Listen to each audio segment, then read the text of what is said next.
কয়েকটি দল অন্য আরো অনেকগুলো দলকে সাথে নিয়ে সংস্কার বিরোধী ঐক্য জোটে রূপান্তরিত হচ্ছে। মাঠ থেকে এখন দেখবেন জুলাই সনদ এবং জুলাইয়ের সংস্কার উভয় বিষয়কে বিলোপ করা হয়েছে। যদি এই নির্বাচন দিয়েই আমাদেরকে বুঝিয়ে দেওয়া হয় যে বাংলাদেশে সংস্কার হয়েছে, এতে করে যে অস্থিতিশীলতা বাংলাদেশে নেমে আসবে সেটা এই দলগুলো কল্পনাও করতে পারছে না।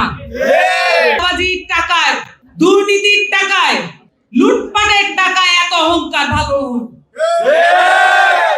বাংলাদেশে এখন সংস্কারের রাজনীতি প্রয়োজন, কিন্তু আমরা ক্রমাগত দেখে যাচ্ছি কয়েকটি দল অন্য আরো অনেকগুলো দলকে সাথে নিয়ে সংস্কার বিরোধী ঐক্য জোটে রূপান্তরিত হচ্ছে।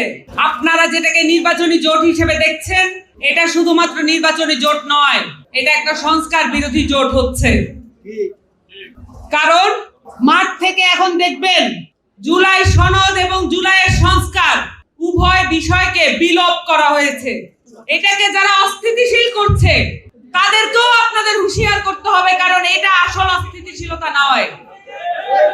যদি বাংলাদেশে সংস্কার না হয়, যদি এই নির্বাচন দিয়েই আমাদেরকে বুঝিয়ে দেওয়া হয় যে বাংলাদেশে সংস্কার হয়েছে, এতে করে যে অস্থিতিশীলতা বাংলাদেশে নেমে আসবে সেটা এই দলগুলো কল্পনাও করতে পারছে না। জুলাইয়ের ছাত্র জনতা এখনো মাঠ ছাড়ে নাই। জুলাইয়ের ছাত্র জনতা আপনারা এটাও দেখেছেন, প্রত্যেকটা এলাকায় এলাকায় সংস্কারের কার্যক্রম নিয়ে নিয়ে মানুষের দরজায় দরজায় যাচ্ছে।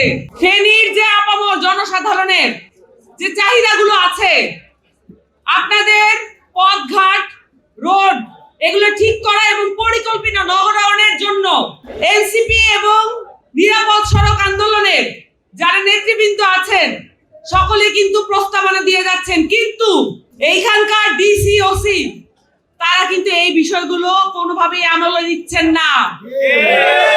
ফেনীবাসীর সকল সুযোগ সুবিধা এবং পরিকল্পিত নগরায়নের যত প্রকল্প, এটা এই আমলে বাস্তবায়ন করতে হবে।